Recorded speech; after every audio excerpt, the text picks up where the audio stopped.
Regenerative braking is a really clever way of using the kinetic energy of the car, its forward motion, to recharge your battery. You can do this with the parts that are already in your EV. You don't need to add any additional equipment.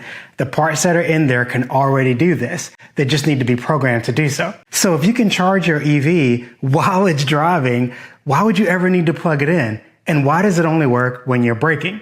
Well, that's why I built this crazy rig here. And even though this looks complicated, I've got meters here that are going to show us where all the power is going. These light bulbs will come on when we're generating electricity. And we're going to go step by step so that you understand exactly what's going on. Let's get started.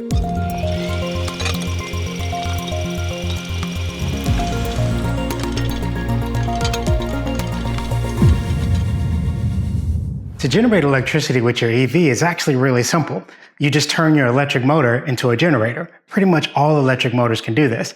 But to understand the braking part, we're going to need to do a real quick crash course in electricity and magnetism. So let's start there. When you run electricity through a wire, there's a magnetic field produced around the wire. In fact, that magnetic field has a north and a south pole. To demonstrate this, I'm going to use this compass that I have laying on my workbench here. North is directly behind me. If I turn the power on and apply some voltage, you'll see that the compass needle is starting to turn to align itself with the magnetic field of the wire. When I turn the power off, it goes back to the Earth's magnetic field. It gets even better though. If you take the wire and coil it up all in the same direction, the strength of the magnetic field increases. And if you take a piece of iron and shove it in the middle, that also increases the magnetic field. This effect also works in reverse. If you move a magnet near a wire, electricity will flow in the wire. And because motors operate on this exact same principle, motors can also operate as generators, i.e., you can push electricity through it and get a magnetic field, or you can physically move the magnetic field and get electricity. Generator, motor. But there are two really important things that occur here which are just so fascinating to me. The first one is, if the magnet is not moving, electricity stops flowing. There must be relative motion between the conductor, the copper wire, and the magnetic field. And this is how we know the energy is coming from the thing pushing on the magnet and not the magnet itself. If you compress the magnetic field, it's kind of like compressing a spring. Energy is stored there, but it didn't come from the magnet itself. When you compress a spring, energy is stored there, but the energy didn't come from the spring. The energy came from me compressing the spring. And the second interesting thing is that the magnetic field that's produced in the wire is always pointing in the opposite direction of the magnetic field that's creating the current, i.e., it always pushes against whatever creates it. This part is the most fascinating part to me. It is the reason that mechanical energy is being given up to get electricity. There's even a name for this. It's called Lenz law. It's actually really easy to demonstrate this with some kind of conductor that's not magnetic. And that's why I have this aluminum tube here. You can also do it with copper, which is an even better conductor than the aluminum. But I need to grab a magnet. So here we have our magnet and our copper tube. And I'm going to use the bigger magnet first. First thing I want you to know is copper is not magnetic and neither is aluminum, right? There's no sticking to it. But copper and aluminum are some of the best conductors of electricity. So this is the material you will use if you want to induce current with a magnetic field. Let me show you. First, let's do a freestanding test. I'm just going to drop the magnet here, and it's what you would expect, right? Gravity's normal effect on an object falling. But I've got a camera here, and if we drop it inside the tube, you should see a big difference. Right? Look at how much slower that is. And it's got nothing to do with friction against the tube. I can prove that by using a much smaller magnet and dropping it in a longer tube so that we can watch the effect for longer. So free space, right? And if we drop it inside the aluminum, let's just make sure you can see. 3, 2, 1.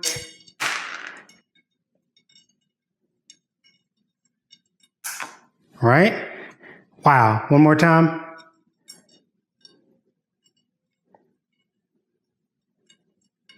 I can't believe I'm so excited about this. I can barely talk. This is my fourth attempt at explaining it, but here we go. As the magnet falls through the aluminum tube, electric current is induced in the aluminum tube. And that electric current induces its own magnetic field, and it's always pointed in the opposite direction of the field that's creating it. So while the magnet is falling through the tube by gravity, the magnetic field from the tube is pushing up in the opposite direction, and we get that super slow descent down the tube. It's braking. It's just so amazing to see Lenz law in action, and you can try this at home. So I strongly urge you to give it a try. In fact, the reason I love this particular demonstration so much is because it's so cheap. You can buy copper tube or aluminum tube at any big box store along with magnets. It's super cheap. Please give it a try so that you can see it yourself. It's also worth pointing out that gravity is not energy. It's helpful to think of it as a way of storing energy. When I lift an object up, I have added potential energy. It takes energy to lift that object up. And when I let go, I've released it, and gravity has this effect. But I'm always going to use more energy lifting the object up than I could get back from releasing the object. So it's very common for people to email me and say, why don't we use gravity to produce energy? And that's because it takes energy to get energy from gravity. And the energy that you put in is always more than what you get back. No free energy. Springs are another example of an energy storage device where it takes energy to compress the spring. The energy is stored inside until I release it, and then you can get that energy back to perform work. The energy you get back from the spring is never more than the energy you put in, and often it's not even the same amount that you put in. Now that you understand the braking part of generating electricity, we can scale this up to the generator. When you crank the shaft on a generator, you do get electricity on the wires, but the electricity that's being generated is pushing back against whatever is pushing on it. So this shaft gets more and more difficult to turn the more electricity you generate. There's feedback between the two. It's incredible. You can start to understand why we only use this during braking. Because if you tried to use this while driving, you would just use up more energy because it takes more and more work to spin the shaft. Even if you had a generator separate from your motor, because the shaft on the generator gets more and more difficult to turn as we generate electricity, you're going to burn up more and more battery power to spin the motor. Since we're using more energy here than we're getting back from here, it's the energy equivalent of spending $50 to get $20 back. It doesn't make sense. But when you're braking, you want to slow down the car anyway. So you kick on regenerative braking, and that automatically slows the car, reducing the wear on your brake pads. You barely need to use them at all. And that's why the brake pads on most EVs last significantly longer than the brake pads on a gasoline vehicle because you barely use them. Okay, now that you understand that part, let's go over to the demo and you can see it in action. So here's the test rig. Let's take a quick look at what we have. Over here, I have a custom DC speed controller that I made on this channel. I made this using a treadmill speed controller actually. And if you want to see that video, I'll put a link in the description. But this will give me from 0 to 130 volts DC to power this treadmill DC motor. This is a permanent magnet DC motor. It's designed for 90 volts, so we're not going to go above 90 volts in this experiment. But because this is a permanent magnet DC motor, when you spin the shaft, it also generates electricity, meaning this can work just fine as a generator. And that's why I chose this for this experiment. Over here is all of my wiring is running through this cage and hooked up to these displays. This is measuring the flywheel RPM. Right over here, you can see the speed sensor. And if I spin this around, there's a magnet embedded there. This is programmed to, count the revolutions per minute. This display we won't be using today. This is for the experiment, which we'll see in the next video. It's a whole separate video I'm doing with this experiment that has more parts, and we'll be testing different things. So that'll be coming in the future. DC output, when I flip the power over from running this as a motor to running it as a generator, this meter will then come in line between the generator and the light bulbs. The light bulbs represent my battery being charged because I wanted a visual display, and we can see how much power is being sent to the battery. I did record the entire design process as well as the manufacturing of this device here, and that'll be in the next video after this one. So in that video, I'll be talking about flywheels, all the design choices I made here. You'll get to see all of the CNC machining, the fabrication of this coming together.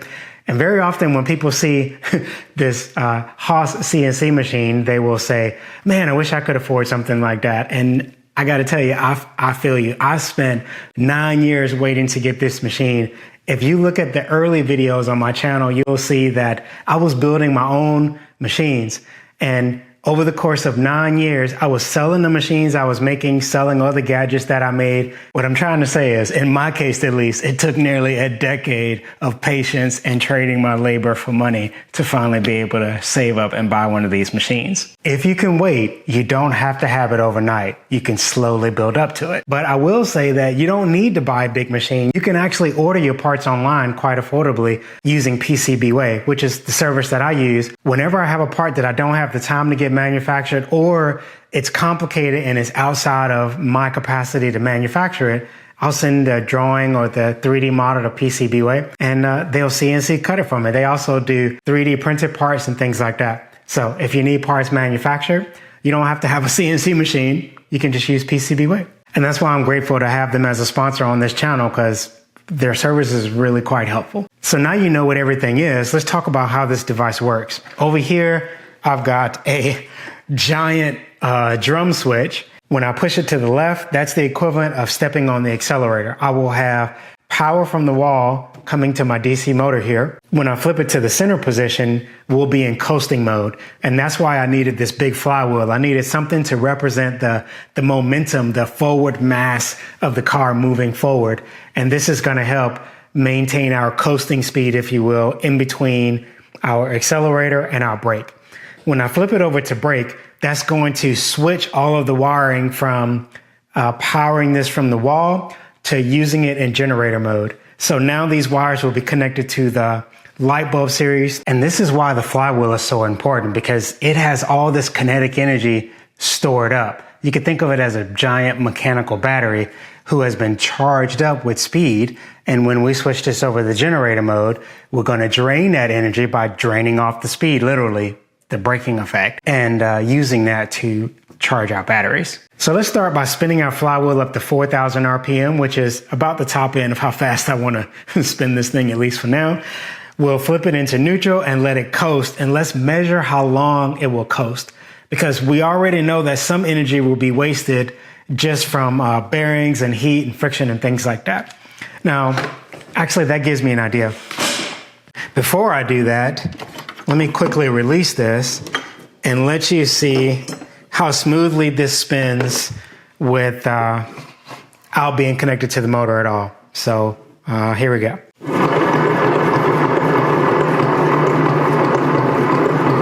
So that spins pretty freely, right? Initially, I had some bearings on here that were really stiff and it didn't spin nearly this long. So anyway, this is a notable improvement. Even though this is a huge improvement over what we had before, you can see that there's still friction in this system. If this was in outer space and we had like perfect magnetic bearings with no friction at all, which is basically impossible, but just pie in the sky, perfect scenario, this would keep spinning after I put energy into it. And it would only slow down if I was using something to draw the energy off. But here in the real world, we've got other things that are also drawing energy off of the system. So that's what you see here. This spins very freely, and this is very realistic for on-Earth scenarios that we can expect from a real man-made device. All right. Okay, we're ready for our coasting test. We're going to run this at 2,500 RPM, actually, because I have a new pulley set up now. These pulleys used to be the same size. So forget the number I said earlier, whatever that was. 2,500 RPM will give us the appropriate speed here. We'll be able to see that. And then we'll measure how long it takes for this to coast to a stop without regenerative braking. We're just going to be in neutral. That'll be our baseline. And then we'll flip it over to brake on the next test to see how long it takes, how much faster we can stop with regenerative braking. Here we go. Helps to put it in drive mode. All right. Let's speed up. There we go.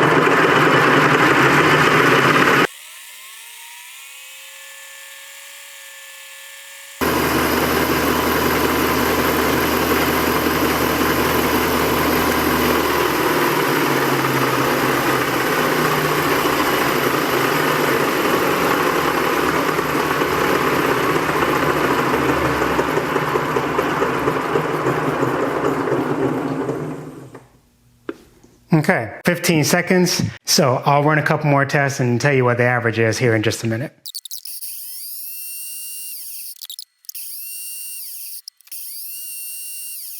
Okay, that's super consistent, so I don't think I need to run more than 4 tests. Let's go ahead and try it with braking. Ladies and gentlemen, it's braking time. Are you ready for this? All right, 2,500 RPM, first braking test.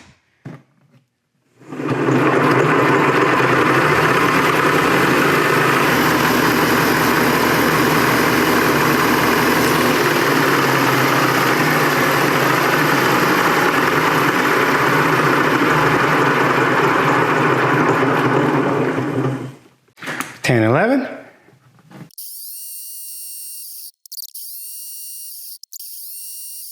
All right, all within a few milliseconds of each other, so that's good. So looking at here, we're shaving about 5 seconds off of the time, which is an obvious result. We definitely know that there's a braking effect on this shaft, but I've been holding back on you just a little bit. You see, the more current there is flowing through these wires, the faster the braking is.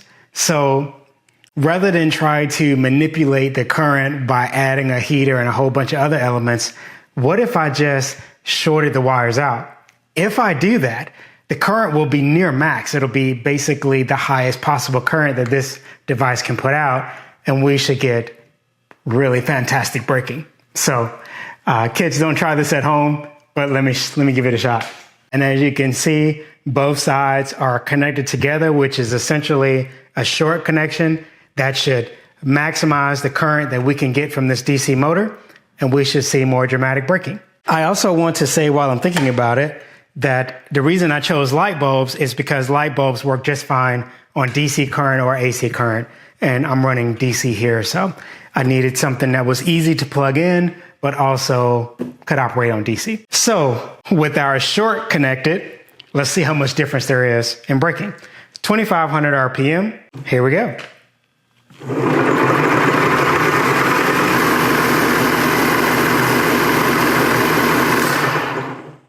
Yeah.